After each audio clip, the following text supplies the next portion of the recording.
আমি আজকে নুডলস রেসিপিটি রান্না করছি। তার জন্য আমি আজকে এগ দিয়ে নুডলস রেসিপিটি রান্না করছি। তার জন্য আমি আদা রসুন পেস্ট নিয়েছি, পেঁয়াজ নিয়েছি 2টা, আর কাঁচামরিচ নিয়েছি, তেল নিয়েছি, সয়া সস নিয়েছি, টমেটো সস নিয়েছি। এখন আমি এর মধ্যে গরম পানিটি ভালো করে দিয়ে দিয়েছি। 3 মগ গরম পানি দিয়ে তার মধ্যে এখানে আমি পরিমাপ মতো তেল দিয়ে দিচ্ছি।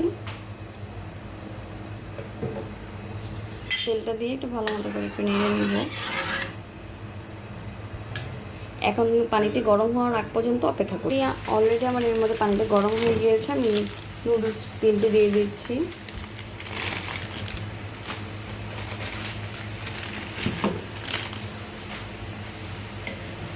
তিনটে দিয়ে এখন ভালো করে আমি একটু নেড়ে নিব।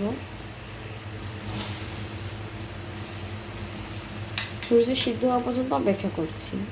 তো আমি ভালো করে নুডলসগুলোকে ভালো করে সিদ্ধ করার পরে সেটাকে পানিটা ছেঁকে নিয়েছি। দেন ঠান্ডা পানিতে ভালো করে ধুয়ে নিয়েছি। তারপরে আমি ঝাঁঝরি দিয়ে ঝরা দিয়ে রেখে দিয়েছি। তো আমি এর মধ্যে একটি কড়াই নিয়ে নিয়েছি। তার মধ্যে পরিমাণ মতো আমি তেল দিয়ে নিচ্ছি। তার মধ্যে কি আমি পরিমাণ মতো আদা রসুনের পেস্টটি দিয়ে দিচ্ছি।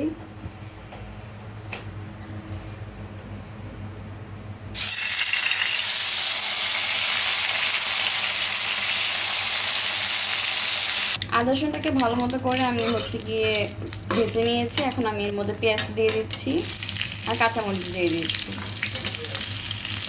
এখন এটাকে আমি ভালো মতো করে নিয়ে নিচ্ছি। আমি এখন এর মধ্যে 3টে ডিম দিয়ে দিচ্ছি। ডিমটাকে আমি একটু ভালো করে ভেজে নিচ্ছি। আমি এর মধ্যে নুডলসটি দিয়ে দিচ্ছি।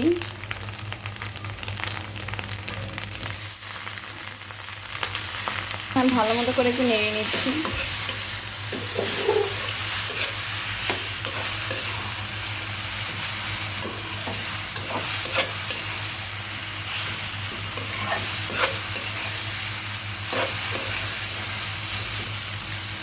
এখন আমি এর মধ্যে সয়া সস দিয়ে দিচ্ছি। আমি এর মধ্যে টমেটো সস দিয়ে দিয়েছি 3 টেবিল চামচের মতো। এখন আমি এর মধ্যে নুডলসের 3টা প্যাকেটে যে মশলাটা ছিল সেই 3টি মশলা আমি নুডলসের মধ্যে গায়ে দিয়ে দিচ্ছি। তারপর ভালো করে মিক্স করে নিচ্ছি। তো ভিডিওটি যদি ভালো লেগে থাকে তাহলে অবশ্যই লাইক করবেন, কমেন্ট করবেন, সাবস্ক্রাইব করবেন অ্যান্ড পাশে বেল আইকনটি ক্লিক করে দিবেন। আর কমেন্ট করে জানাবেন ভিডিওটি কেমন লাগছে।